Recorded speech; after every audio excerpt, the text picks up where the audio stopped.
Today, we're going to talk a little bit more about the platform State of the Union, which was actually yesterday, but I think all of us kind of had some time, or some of us had some time to actually go and view that and, check out at a little bit more granular of a level, some of the platform features, some of the OS features that are going to be released, inside of the State of the Union. They got a little bit more in depth on some of the APIs.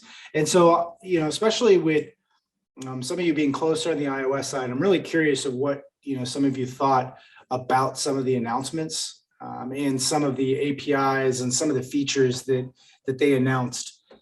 And they particularly, it seemed like, focused on the big three, right? Xcode Preview, Swift UI, and Swift as a language. And I guess they really started into Swift. And we don't have to take this chronologically. I mean, I'm really more interested in, what you guys were excited about yesterday. I certainly have some things. I think mine were more towards the end, with some of the geospatial stuff and GIS that was kind of a last second kind of add-on on some of those stuff, which I thought was interesting as geospatial becomes a lot more popular year over year, I think, within applications. But just curious of what you guys thought about the State of the Union yesterday.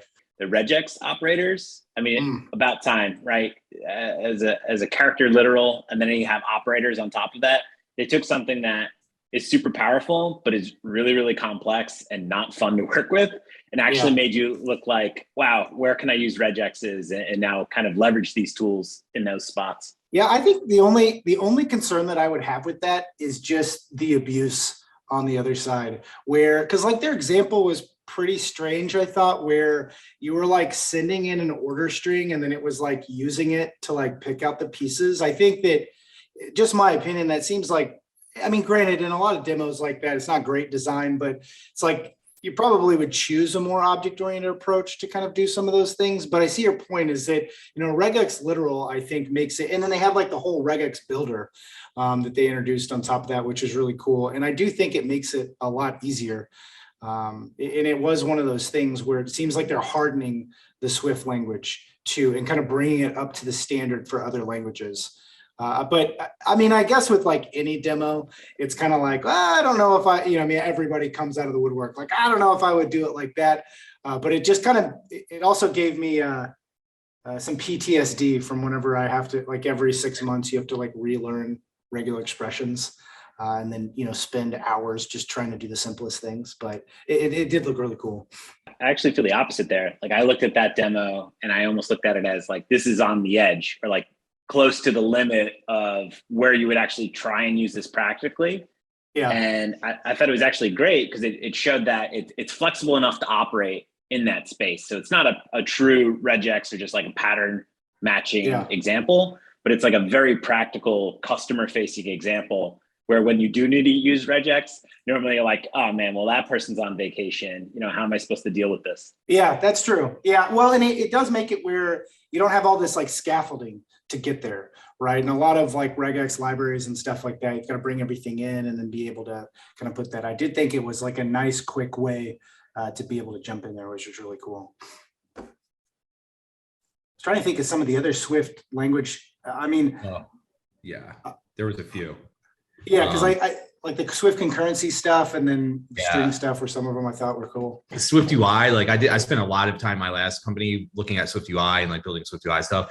And it looks like they fixed one of or are attempting to fix one of the hardest things, which is navigation. Navigation was a real pain, but they have a new API for this navigation. It gives you like a navigation destination, which could be interesting. Yeah, I saw that. It was like the all new. They touted it as like that all new navigation API, and it was like some of the notes that I took were like being able to like do a full replace of the navigation stack.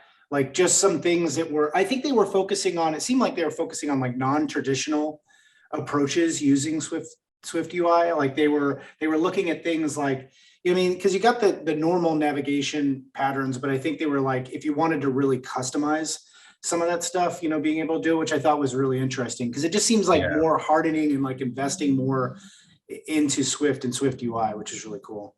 I was just going to ask a question because I know myself, even though I've been in the Apple ecosystem my whole life, this whole side of it is new for me. So do you guys mind? So what would be some of the benefits of some of these, the new topics that you're talking about, like to our end users? I guess if I'm trying to get at it as well. Yeah, that's a really interesting question. So like specifically with things like Swift UI, right? Like Russ mentioned this, and I thought it was a good takeaway in a separate discussion, which is like Swift UI kind of lets you write code in a way that tells you what you're going to build, where UI Kit was like you would tell it how to build your UI, right? And so from like a programming perspective, like the future, like when you talk about technologies like React and things like that, like that's how everything's going, where it's declarative, where I say like this view wraps this list, and inside each cell in this list, I have cells that look like this, and inside each cell, it looks like that. And you know, in the UI Kit land, you would have to dig through all these different files of like layout code and try to figure out like what's doing what. Where Swift UI, it's like it looks kind of like just like, okay, well, I see that all on one page, right? And maybe if there's some in-depth stuff in one of those super like deep cells, you would have a separate class for it, but you would still know like from you could look at the code and be like, oh, okay, it's a view that wraps a collection that wraps individual cells. Got it, right? Where in the old world, you'd have to do a lot more digging to figure that out. Okay. But then, I don't know, does anybody have anything else to add to that?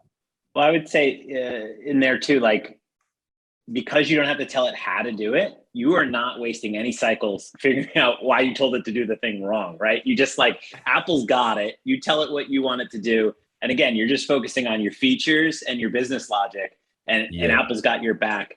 And I think it's honestly never been more approachable to start iOS development than in this year. It's like they took a lot of the edges and they kind of just rounded them out.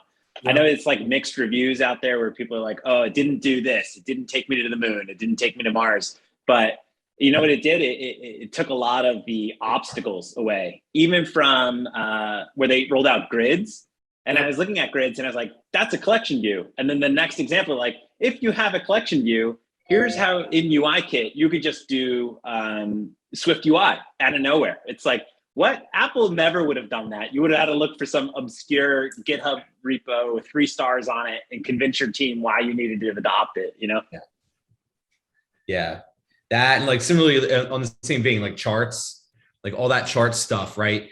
Not only does that make it easy to add charts, but it's like the platform level polish. That's why everybody looks at Apple stuff and they're like, this is premium. It feels premium. It looks premium. And the reason why is exactly that, because there's not like an infinite number of ways to do a line chart now. It's like, oh, you need a line chart? Like it animates, it has curve variants, done. Nobody thinks about it, and it's all consistent and uniform and like looks and feels, it has that premium feel to it. Yeah, I feel like some of the things that have been great to see from Apple, kind of like piggybacking off what both of you guys have said, is that, you know, when you look at the way the UI now is kind of laid out with Swift UI, it's very similar to how Android has been doing it for years. It's how Flutter has been doing it. Even for myself, coming from like a .NET Xamarin background and the way XAML works, which is like completely different markup, it's very similar to that. Just in general, it's very similar to markup, where you're defining exactly what you want and not necessarily having to get into the nitty gritty of it. On the language side, from a Swift perspective, to answer your question, Jeff, is it, I think, you know, some of the things they did to kind of, even as Russell mentioned, kind of round off or polish things like Swift concurrency were really big. I mean, async await is the addition from last year. I mean, that's nothing new. It's not going to, like, I think, necessarily knock people's socks off, but it's bringing Swift up as a competitive language to some of these other ones that have been existing, you know, for a really long time, like the Javas, the C Sharps, even Kotlin, stuff like that. Is that, you know, async and await and concurrency have just been async and await, I'll say, or like promises like you'd have in JavaScript, are something that are syntactic sugar. I mean, certainly you could accomplish those things, you know, concurrency types of approaches in different ways. But I think people are very used to it. And I think in mobile, it's even more important because, you know, you're trying to spend as little of time as you can on the main thread, on the UI thread. And so having good concurrency support, I know people, it's not necessarily the most sexy thing that you could announce, but I do think that it's going to be I think it's going to be, kind of this foundation for building a lot of other stuff. And then, they focused a little bit on generics as well, which is certainly not a new concept for a lot of languages, but it's that hardening of the Swift language and really their investment of it that I think really speaks volume. At least that was what my takeaway was. The other thing that like snuck by a little bit was distributed actors. Did anybody check that out? Oh yeah, that was cool. I didn't really understand it, not coming from an iOS specific background, but I did think that was pretty cool. At least the example that they were giving. Yeah. So like they mentioned Swift for the server on that too, which I thought was super interesting. Like I don't know anything in depth about it, but I'm ready to start picking at that and seeing what that actually means. Because if it means what I think it means, it's going to be awesome. But yeah, that seemed like a cool one. Peer-to-peer cluster actor system implementation for Swift. So that means like I can talk between devices, but not have to like build the constructs around that. Like you get it at the language level. One thing that I really liked when we're talking about like sugar, right? Like I feel like it's not even sugar anymore because they've done so much across like generics, across Swift UI. You're living in Sugarland. You know what I mean? It's just like very nice and delightful to work in Swift, to the point where when you look at like the any sum, like how they did that. Let's think about how do people actually get around that now. Is you either do a protocol with like an associated type, and then you're leveraging like some really complex generic code that no one really knows. Maybe you got it off Natasha the robot, in 2016. It's still carrying you through today. But I think you don't have these like protocol explosions where you're just creating these like bubbles or whatever you want to call them, and you're slapping them onto your models or your classes. So this way you can put them into a collection and do collection level operators on them. Instead, you can just say, you know what? It's not in any sort of protocol, but it's got some sort of field that says this, or it's got something else like this, or any of these. That's huge because it's so much more flexible and it does the same thing without locking you into, these class description lines that are starting to span multi-lines, because you have so many different things that you're conforming to. In an enterprise level app, those are the things that like the sugar isn't even worth it anymore. It's just kind of like very distracting, very complicated. And it seems like they kind of refactored almost how you would use some of the really nice things in Swift to really work at scale. So now there's less of an argument why, like, I don't think anyone's having the argument, why Swift and not Objective-C, but maybe now we're not really needing to convince as many people why Swift UI and not UI Kit as well. Yeah, that's a good point. I think that the overall theme was abstraction, like playing into abstraction, because like what you're saying is that, building something at scale, because it's not enough to be able to, yes, you can get this done using Swift or say Swift UI, but like, how do I do that in, a really optimized way, not necessarily from a code perspective, but from like a team perspective? How am I able to, scale to the needs of product? Using Swift and Swift UI. And I think that that's what they're really focused on, which is really cool, because that's like you said, Russell, I think it takes it into a completely different caliber of products to be able to, or, libraries and frameworks and some of the APIs that they announced, like to get into, because it's so much more approachable. Because I can remember, back in the day, 2010, whenever I started into mobile, like looking at Objective-C and then looking at, using things like storyboards and some of the ways that you do things with the UI, it was really, and then you get into like garbage collection and some of these things, like it just gets very overwhelming very quickly. When all you really want to do is be able to write this application. And now I think it's even harder because you've got all these other systems and all these other libraries and, platforms and stuff to be able to consider whenever you're creating a solution, that this abstraction that they've keyed into, I think it's going to make all the difference. I don't know. I haven't really seen a lot of the reviews out there, but just internally, I'm, after talking with you guys yesterday and today, I mean, I'm more jazzed than ever to kind of get into and kind of play with Swift and Swift UI just because of it. I mean, I think that they're really investing into it, and the abstraction just helps, dum-dums like myself be able to get started even easier. I think the one thing that really, if you're a dum-dum, then Justin and I are just completely off the chart right now. We're like, we just like the new car kit, and yeah, I like that too, actually. Yeah. Which, to be honest, and I never thought, I would have thought more of I know this is going off tangent, but I would have thought Apple would have introduced a car before they would have introduced actual software. And so maybe that's just what's been being worked on the whole time. I was extremely shocked by seeing an Audi full blown iOS'd out, which was kind of cool. Was that car that they showed? Because I couldn't figure out what model. It was an Audi? Probably. I don't know. I didn't see any branding on that car. It's true too. But I know that Audi and Volkswagen have that center yeah, the screen. The screen. But anyways, real quick question for you guys again. Sorry, this is just might be dumb questions, but how are some of these things going to enhance the way we can do things at Bitrise, or does it affect that in any way? Well, there's a specific one, which was package plugins. Yeah, I wanted to talk about that one.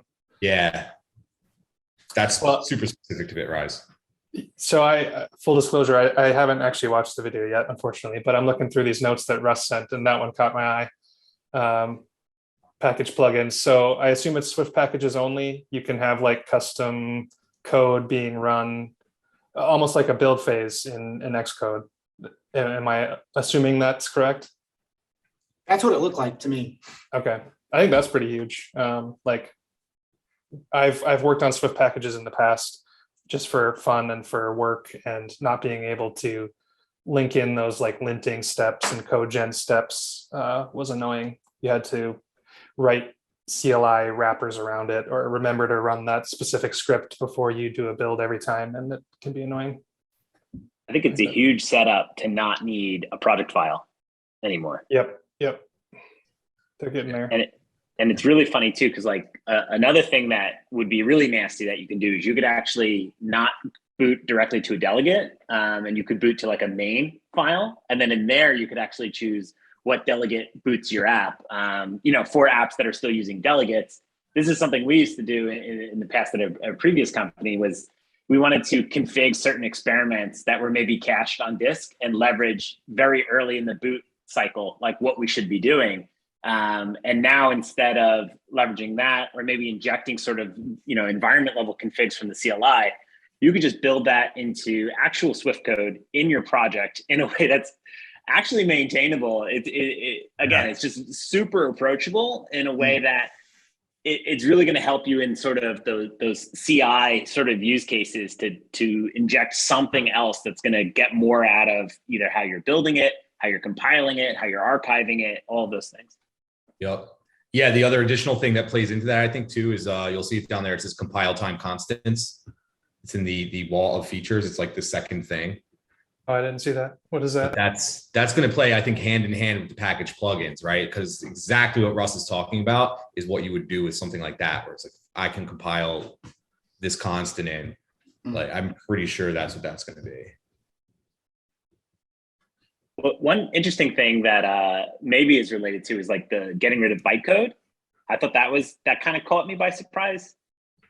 Same, yeah. The deprecations in Xcode 14 were interesting. Now I think I understand it after talking it out with a few people, but at first I was like, that went the opposite way I expected it to go. Like, I always used to tell shops I worked at or consulted for, to be like, you have to leave bytecode on. Like, you want that, because one day Apple's going to be like, you have to have this, and there's no choice anymore. And it went the other way, which, but I guess like really what that was to me was like Bitcode was like the bridge to this like ARM only future that we're living in now. Because before it was like Intel and all the different iPhone arches, and now it's all ARM. So you don't need it, I guess. And I wonder if that's like a big push for people to adopt sooner as well. Because what's really common is normally support 2 versions back, and then you're always just wanting and hoping to kick off a feature that, you could say the minimum for this feature is going to be, 13 or 16 or whatever. So maybe that's sort of the incentive here, because what's going to happen to your binary size without bytecode if you're not ready to sort of, leverage all of what the latest and greatest has to offer? Yeah, it's pretty interesting. Jeff, going back to your question about like what of these things affects how Bitrise does business. I see on the list here that there's some build improvements, new parallelization efforts, and static linking time is up to twice as fast. So, whenever we upgrade our images to Xcode 14, in theory, we would have access to those. And, maybe those would just happen automatically and people's builds would be faster. But it'd probably be worth looking into if there's like some flag that needs to be set that we want to advise people to set so that they can take advantage of those features. But that's exciting to me. Linking has always been annoying, and compiling Swift is always, people always talk about how slow it is. So anything they can do to speed that up is exciting. It was really cool to see the build timeline, like sort of the visualization of the threading and what's actually happening during compilation. Saw a screenshot of that. It looks really cool. Yeah. And that could help you pinpoint to like, oh, this file is taking a really long time to compile for some reason, and maybe you can optimize things. But I also think it's just great that you get that now. I mean, I haven't dove in and see like, is that extensible? Could you actually maybe read that and then report metrics on that? Because what's been growing lately is, Datadog logs or spans, and kind of using the signpost to actually say, I've hit this marker and I've hit this other marker. I'm in these different paths now. And then maybe you can trace, what's actually happening when the user hits a certain button all the way through your backend to where it hits the row to where it comes back and actually renders, the loading screen and then the actual experience. To see Apple sort of just giving you that, out of the box is going to save a lot of dev teams a lot of time, because putting that level of tooling when you're an early stage startup, or maybe you don't specifically have an infra team or a platform team, it's just another area where they're making something that's very complex, very, very approachable. And I'm excited to see where does it go from here. Okay, I got to ask, but what did you guys think of Widget Kit? Being able to with either the complications on the watch, or being able to add the widgets to especially, I think, what was it called, like live activities was the API for widgets on the home screen, I thought, or the lock screen. I thought that was pretty cool. I mean, I like the examples and stuff that they gave, but I think it'll be interesting to see how people innovate with that, because you get a couple of options. I think there was like the circular widget, rectangular, inline widget, and so with the different combinations, and then of course what you could do on the watch face. But I think I'm more interested to see what people will put through a live activity on the lock screen itself, because they had some pretty no-brainers, like sporting events and like fitness activity types of stuff, or maybe even like ride sharing progress. But I don't know. I thought that was pretty cool. What do you guys think about that? Yeah, I was going to say, this is one of those with the widgets and the way to be able to change the face of your screen now, that it's something directly over from the Apple Watch team that was put into the iOS team. So you could kind of tell that. And I know Apple has always been the most minimalistic on the front screen and security, but I think, to your point, those quick little micro widgets, I think will be fantastic. I mean, as a consumer and somebody who's actually using the device, right, whether that's it could be your activity, it could be the battery life of your AirPods, I mean, it could be whatever stocks. I think there will definitely be some use out of those. That was one of the things I was kind of actually super excited about. Whenever they update something new you can do on the front screen, which is very rare, it adds a little bit more user experience to the entire platform. I thought it was really interesting where they showed like the iPad, the watch, the phone, and OS X kind of all showing sort of like the complications, the widgets, all of that functioning all at once. And then earlier in the CarPlay demo, in the main event, like, are those complications? Like, are those just static widgets that are updating over time? It's almost like they're preparing for this world where it's an OS X powered, OS X powers everything that you use, right? And there's one language to develop on all these things. And then playing into what Michael was saying about the distributed actors, like, does Swift get better backend support? Does it actually maybe finally get web front-end support? Like, would we see next year maybe Safari being able to compile Swift as well as JavaScript or something like that? Like, just something totally out of the box where you just learn Swift. Swift is so simple to use and it works everywhere. What you really just need is, you know, a new device every 2 years to kind of keep up with the trends. Yeah. Yeah. I got to hop, guys, but this was really good. I appreciate it. For sure. For sure. That's good, Jeff. Yeah, you know, my mind immediately, because as Jeff even pointed this out before, I was asking about what are the implications on our side. I've got to wonder with, you know, these, like say with the lock screen, what does testing look like at that point? You know, I mean, I'm not a testing guru, but you know, what does an end-to-end test or UI test look like in the world where you're now out of your application and you've got these interactive or these like live activity? I mean, maybe not interactive, but live activity facing, you know, how do you even do that? Like, how do you approach that? I mean, that's a really great question. I mean, one thing I noticed was that it seems like they're still really heavily investing in previews in Xcode. Yeah. The previews, like if you look in the Xcode 14 release notes, there's a ton of new features because previews were like borderline unusable even in the last Xcode, last time I was playing with it, especially for bigger apps. Like it would just, they blow up all the time, but they made so many improvements. I think that's what they're probably leaning on, you know, specifically like indie devs and small shops, like, hey, just use this, it's probably enough. So like, I don't know how you would do like UI like validation necessarily, but like I have seen people talking about how they can snapshot the previews and things like that. So I'd imagine that's going to be part of it, probably where the community goes. But it's going to be interesting to see some of that. I think like some of the tooling that emerges around that. It's really interesting when you're talking about the previews too, like the ease of seeing all of the orientations all at once. Like that makes it so competitive against Flutter for like hot reloading as well, you know? But just to talk about testing there too, like I was really impressed just like how it wasn't a black box and there was at least a little bit of an API available there. It's actually really funny. Like, could you build a solution maybe with like the build plugins and maybe like the Vision Kit or something like that, where your OCR testing, you know, or screenshot testing is actually on a live device or on a live simulator that's running remotely. And maybe that's, you know, available via remote act or something like that. Like, again, can you use everything that just came out to sort of solve the new set of problems as well? Right. It would be really interesting. Right. Yeah, okay, that's oh, sorry, go ahead.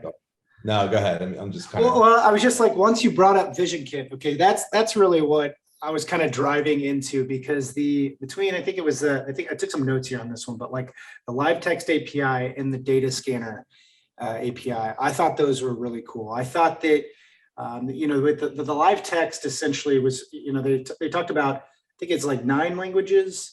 Basically automatic detection for 9 languages. And this is what we got a little bit into it yesterday, I think, where we were talking about, you know, being able to interact with text and QR codes from photos or maybe the paused video frames and have these like quick actions. But some of the things are like you can copy, translate, be able to interact, to call a phone number, launch a web page, create email. I'm just reading through their list, search a location, track. I mean, that's just like so much stuff exposed through this API. And then you have the data scanner API, which basically allowed to say, hey, I want to scan this for like a barcode or a QR code.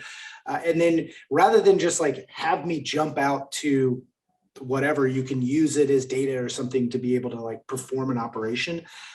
I thought that was pretty big. I was pretty excited about those 2 particular API additions to the Vision Kit. I don't know how you guys felt about it.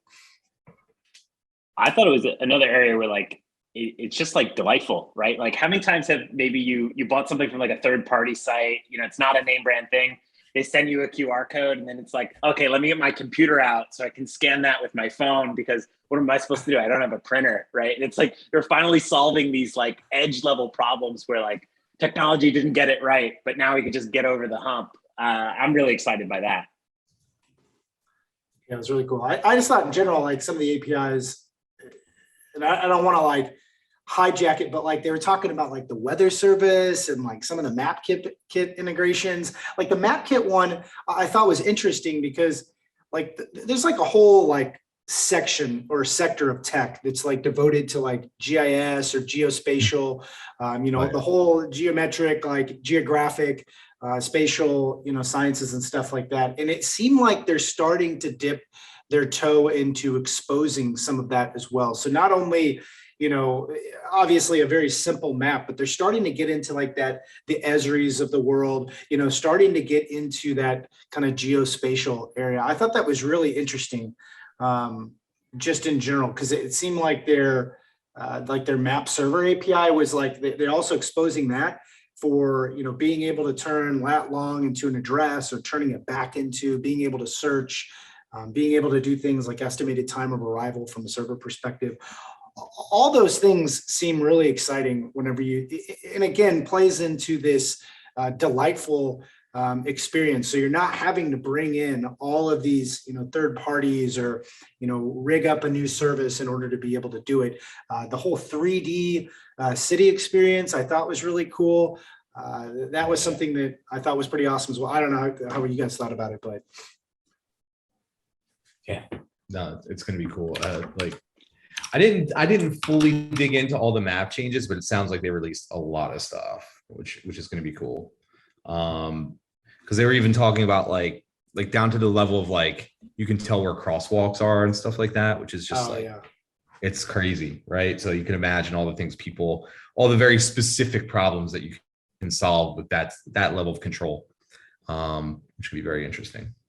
It makes you think too, is that like a layup for like a car or something, like, I need a handicap spot, or I need, X amount of, distance to get out because I have a large bag or something like that, or I want to run an errand and access my trunk, or I'm doing a curbside, I want to be close. And like, just the ability to actually now pinpoint those areas, like where could you take that,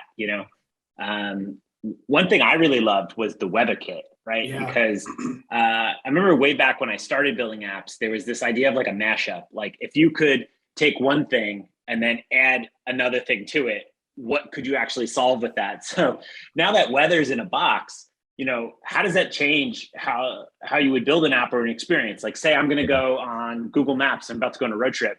Make sure you bring your raincoat or something, because when you get there, it's going to be pouring at that time or things like that. It really changes the way that if you have easy access to more data, can you then make a deeper or a better or more delightful experience, with that ability? Yeah, that's cool. Yeah. Because I had to consciously remember, like when I flew to DroidCon, to bring my jacket, because it was like 35 in Philly and 17 in SF. And like, I needed a jacket, So that was pretty cool. But just imagine that, right? Like your if Travel Perk was like, heads up, your flight tomorrow, when you land, it's going to be cold. Like that would have been really sick. Or even one step further, what if you did something like if you're on Zillow, right? You're going to go look at a house, but all of a sudden it's raining. Maybe it delays you to go, hey, there's an open house actually coming up here in a couple days, because you're more likely to buy something that when it's nicer out, you don't want to see it all doom and gloom. So I can imagine some of these things where people start thinking like that next dimension of what that data gives you. That's exactly what I thought about, like showing time, where you're scheduling your open house tour. I was like, okay, you're free, but like, hey, it's gonna be pouring. Are you sure you want to go check out this lakeside property? It might flood, Yeah, I know a real estate app company that is definitely going to be reassessing their map choice in the near future.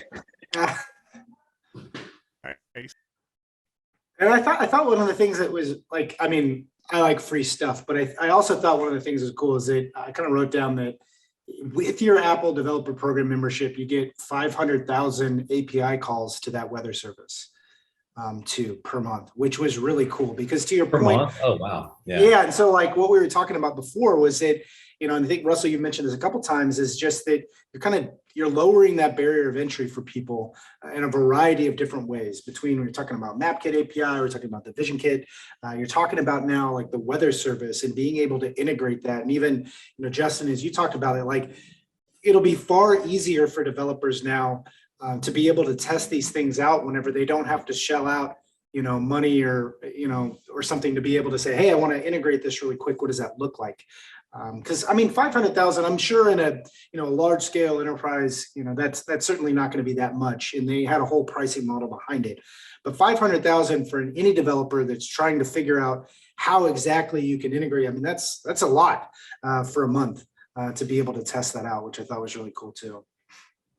And not only that it's a front-end SDK, but it's also a web-based API that you can hit with the same credentials. So that, again, it's like they went out of their way to make it even more easy to integrate this completely in your system, because sometimes that's the challenge too. Like, I have a really great iOS feature, but I need to build a holistic product. So does this work on Android? Does this work on web as well? And like, now that they're starting to fit the solutions into that space, ultimately they're going to get more, traction on some of these adoptions as the products scale as well. I want to try out the weather service for whatever I'm building, kind of going forward just to check it out. Because I feel like, what weather app is like, it's kind of up there with the to-do app. Whenever people create, like, hey, create a sample or a POC or something like that. And they've just basically, I don't know, it's almost like the conspiracy thought in my mind is like, well, this is like the easiest thing for new developers to get into whenever they want to build, to your point, Russell, like an end-to-end, POC. And maybe even with server-side Swift and stuff like that, they're starting to lay, the foundation where, these younger, newer developers kind of, coming into it, hey, here's your full-fledged, full stack experience. You don't have to just necessarily use Node or, whatever JavaScript flavor on the web. You can, there's other options out there to be able to integrate directly. And it's pretty, I think it's kind of a sneakier move, but it's a cool, because even, I want to check that out just to see what the capabilities would be in the weather kit. I'm trying to think of anything else. Oh, what do you guys think about the Metal? They spent some time between the keynote and the State of the Union kind of getting into Metal. I don't really know much about it. I haven't used it. Have you guys had any experience with that? Not really, no. I just know it's for speed, right? Which is gaming and things like that. But yeah, I think it's like they've got this focus on gaming right now. That's pretty obvious. So we'll see what they're setting up with that. But yeah, once it started to get into, I think it was like mesh shaders and optimized ray tracing, I was like, I have no idea what you're talking about. Yeah. Maybe that's just me. That gets the edge for me too.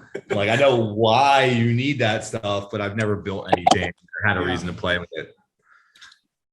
I think one unsung hero we haven't talked about was view that fits. So when they were talking about, even just like in the layout, and they're like, oh, this is an implicit VStack because it's just at the same layer, right? So even just like hearing those words there and then understanding what that really means. And it's like, okay, the hidden context here would be, what does this look like when you rotate it? So then leveraging, all those, like, I'm just going to call them hot refreshes or hot reloads, whatever they are, where you're looking at the other landscapes. And it's like, let me just wrap this with a view that fits. Here's my H stack. Here's my V stack. Do it like this or do it like that.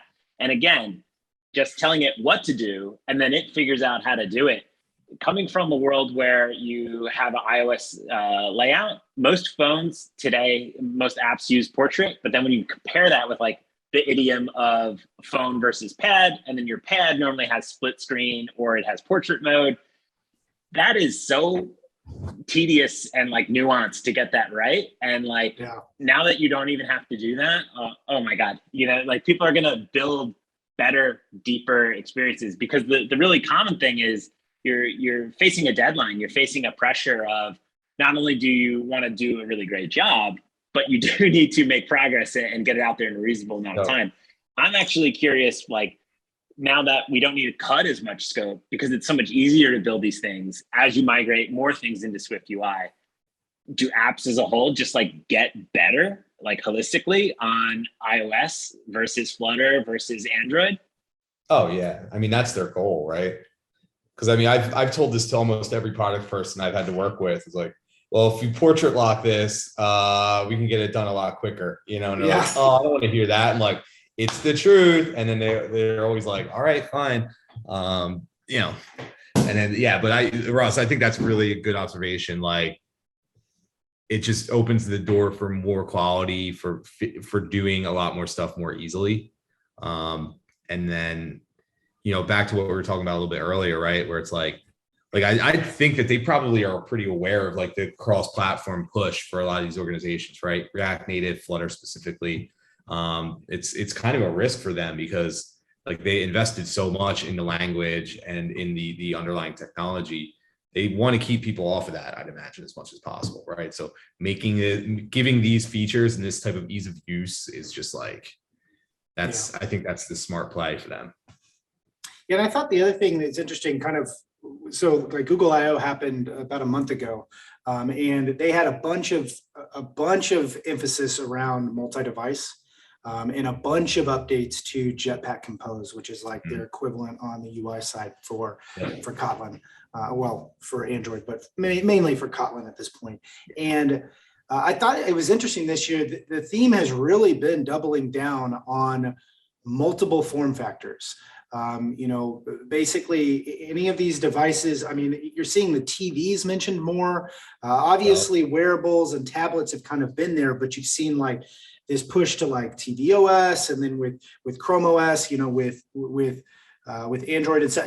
It's fascinating to me because it does seem like we're really starting to get into this era of really embracing multiple devices with different form factors. And then, as you said, Russell, like really making that experience easier in order to be able, because that's always been the huge pain, right? And that exists even on like in the web world, right? Where you have to come up with all these conditionals, or you have to basically draw these lines in the sand, like you said, to, maybe lock it in portrait mode, or be able to set some, platform specific conditionals that I want to render it this way, or I want to render it that way.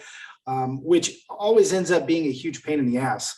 Not only to write initially, but then they have to maintain that stuff and to test it. It just downstream, it turns into this huge headache. But it has seemed like between both Google and both Apple that they're really doubling down on making that experience easier, which I thought is pretty interesting. Yeah, collaborate. Like there's some stuff I just need to understand more, like the collaboration API seems kind of cool. App Intents framework actually is going to be awesome. I could see from my previous job, like a lot of ways they could do stuff like that. Because like the app intent stuff is a way to just expose shortcuts into things or users, right? Because like you used to have to set them up yourself with Siri. And like, I don't even like using Siri. I only turn it on because it works with CarPlay. But but the app intent stuff could change the way a lot of apps end up working, which could be nice. How do you think testing will work on that too? I know I'm just like that. I'm that. No, like, I mean, dude, Debbie Downer on the testing stuff. On every team, like, how are we gonna test that, man? Yeah. Because that's always what I'm wondering, is it like, well, how do you like, because I agree with you. I think App Intents is really cool. I think it, kind of looking through in the way that they demoed it, made it super easy, right? They did it all in real time. They showed exactly how you'd add the shortcut, like how you'd add in kind of like, and they even like went in to say, well, you use Siri Kit for this, or you can use App Intents for that. I thought that was really good. But then in the back of my mind, I'm like, man, this sounds like some test automation people are about to have some sleepless nights, because I don't know. There's going to be a lot of new tooling that comes out. Yeah, there's going to be a bunch of new tools. Yeah, I honestly don't know. I've never really had to test the old setup. I haven't worked on a product that had one of those, but I mean, it's probably going to be the same type of problem you get with testing things like deep linking and stuff like that, where it's just like the test framework doesn't, like the native test framework doesn't give you a lot of stuff for it. So you either have to figure out your own process or find some tool that has done that already. Yeah, if you crack open like the I forget exactly how you call it, but the SIMCTL command line tool for interfacing with the simulator. Yes. Yeah. Shout out to Renato Gamboa, because I was talking to him about this today. He's the author of the muscle framework if you need to test your push notifications and your deep links on your device. But just doubling down on the ability to construct the environment that you're about to run the device in. So just to gloss over some of the things that we talked about, remote notification support, is now built in directly. The device registration tokens, You could actually have like test tokens now, variable lengths for these things. I don't quite understand, how you can use or leverage that. But the biggest thing here was being able to inject the location and not needing to actually have hard-coded sort of those GPX files and things like that ahead of time. A huge one here, and maybe this plays into some of those virtualization things that we saw happening with like Linux and things of that flavor, which are the resource bundle doesn't need to bundle everything that you're going to leverage in your app anymore. You could actually point it to a local cache as well and leverage that. So it makes me think like, how much faster are the boot times going to be for a simulator, or installing on your device over Wi-Fi and things like that, or actually booting up a VM maybe in a virtualized environment? How much faster are you going to be able to get to the test case as well? Yeah, it's an interesting point. I didn't consider that.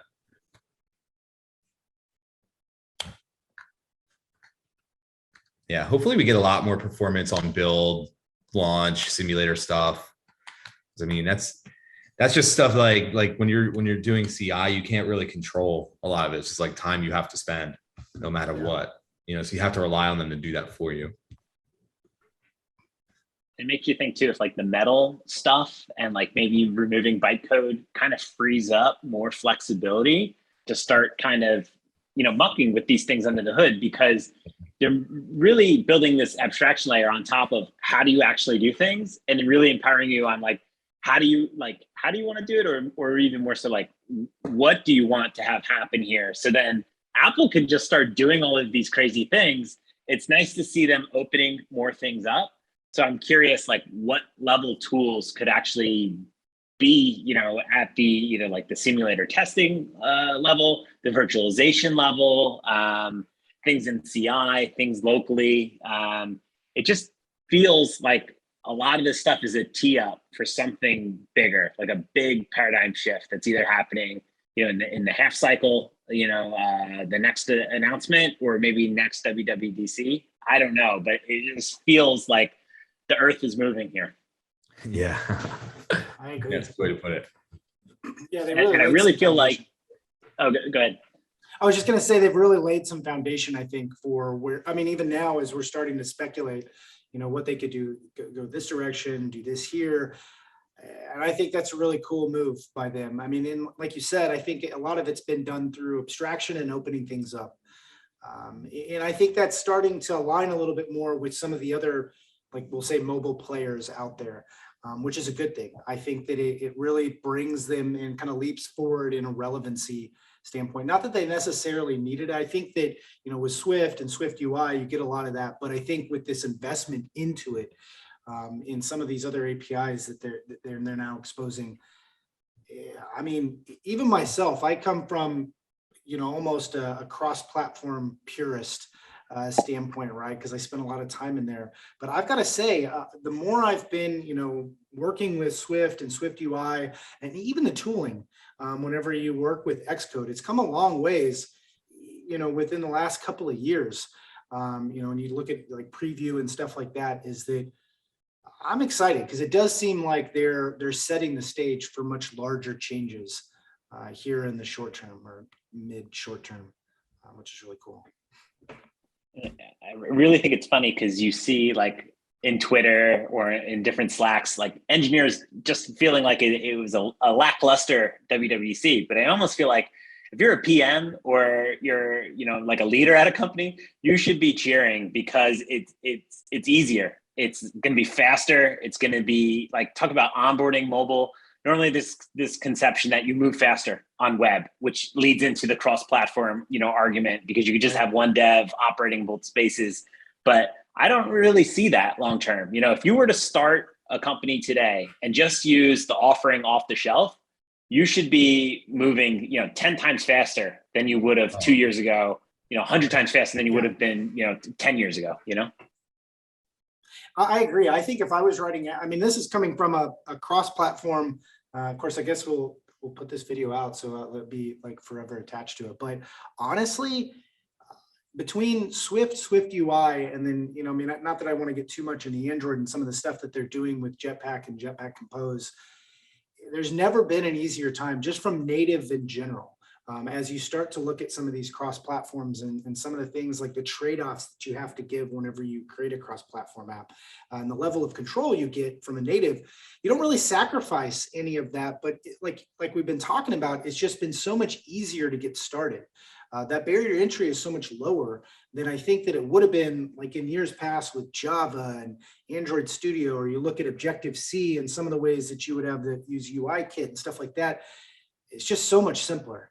I agree. I think if you're like a manager or you're making some decisions on these things, I would think after this WWDC that people would be cheering, because there's some really cool, like hardening things that have been done both to Swift and Swift UI that I think are really exciting. Maybe we beat it to death. I don't even know what else we can talk about. I can't add, man. Nailed it.